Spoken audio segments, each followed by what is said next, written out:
Hello, my name is Desiree Rodriguez, and my research is titled Urban Canvases, How Artwork Can Be a City's Greatest Tool for Revitalization. Essentially, my research aims to prove the point that the introduction of the arts within a failing urban area can completely revitalize and restore the physical, economic, and social realms of that community. So if we were to look at failing urban areas across the nation, we would see these same four trends. There's a physical deterioration with dilapidated infrastructure, empty warehouses, broken down factories. And economically, there's going to be turmoil in the sense that there's obsolete services, there's abandoned businesses that aren't being utilized. Socially, there's low community involvement, there's not much unity among citizens, and individually, there's an instability within the job market and housing. So there's no true long-term residence, there's just constant in and out shifting of community members that overall affects the stability of the economy of the area. So how do we fix this? Well, economists, lawmakers, and urban planners have tried for years to find a solution that reaches into every sector. But the issue is they're all trying to tackle this on different fronts, and they're all trying to put a Band-Aid essentially on a wound. And so I have discovered that really the only aspect of a failing urban community that could reach into every single sector and build it from the ground up is the arts. Urban spaces truly are canvases. If you were to look at the external nature of a failing urban area, you're going to see these large bare walls, large warehouses that aren't being utilized. And while these aesthetically look like they have no hope, they actually pose a lot of potential for artists. And so, for example, when you have these buildings that aren't being used, it's the perfect space for murals. Or when you have parks that are dilapidated and that could use revitalization, it's the perfect space for sculptures and for photo opportunities. And the city can partner with artists to restore these businesses, to restore the areas of the community that's failing, to become these artistic playgrounds in a sense that will draw business, it'll draw community members' interests, and overall impact the economy of the city. And so there's different types of artwork that can be introduced within a city. It's not just the types you may normally think of, like murals and sculptures. It can also be live music and theater.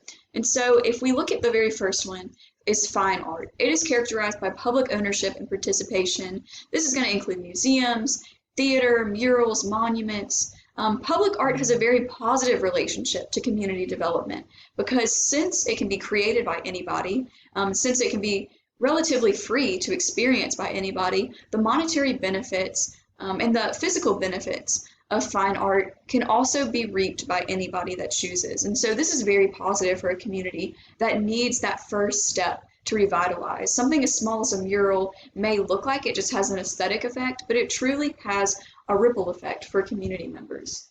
Now, commercial art's a little different. This is going to be characterized by private, narrow audience art forms. So this is going to be like recording studios, high-end art galleries, and since the only group that can obtain this is going to be those of a high economic bracket, wealthier, predominantly white citizens, this has a negative relationship between community development because it does not benefit the entire community.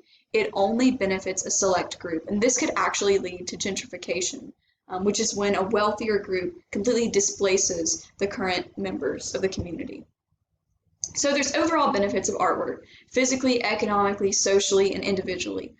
Physically, it's going to beautify the city. Economically, that beautification may draw tourism and investment. Socially, community events such as arts festivals and craft fairs are going to increase diversity. And individually, it creates an artistic identity that community members can cling to. This is all very positive.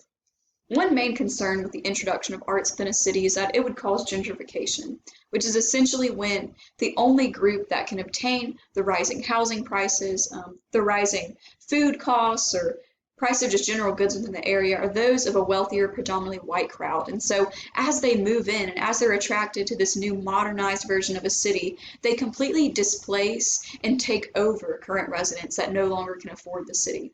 But this will not occur if arts are introduced in a very strategic way that benefits the community first. We want to ensure that when we introduce arts to a community, that we're not jumping right into commercial art, that instead we're introducing fine arts first. And so if we introduce fine arts to a community first, we'll see a physical transformation that's going to benefit the economic state of the community itself, and only then should we decide to draw outside tourism and investment. So all of this ties into something called creative placemaking. Creative placemaking is essentially the strategic placement of artwork for a desired purpose. So if you were to go to a city near you, you may see murals or sculptures or even live music festivals, and that is not there randomly. Anywhere you see artwork, it is not placed for some random aesthetic purpose. It is typically there for a very strategic reason, and especially murals can be used as advertisement, for an example, to draw tourism and draw investment, or sculptures can be used as a photo opportunity to draw community awareness to maybe a hidden corner of that area that nobody has really explored before. So artwork can be placed within a community to have very positive, very influential purposes.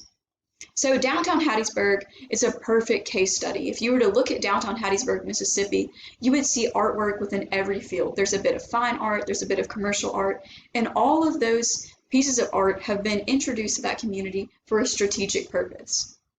So art can be a physical restoration. This is an image of the Hattiesburg Bottling Company, and on the outside, it really looks like a business that could be failing in any city within America. It's kind of dilapidated, it's kind of broken down, but if you were to go inside the bottling company, you would see an entirely different venue. This has been revitalized and restored by interior designers to be a wedding venue, to be an event space, and it really shows that artwork does not take over like corporate businesses may. Instead, it preserves the history of an area and it can beautify it. And as the outside public and the community members begin to notice this restoration, they are drawn to the city. They want to then spend money in the restaurants in the area as they go walk around and take pictures. They then want to spend money within the local businesses as they explore the city. And so this has an economic effect.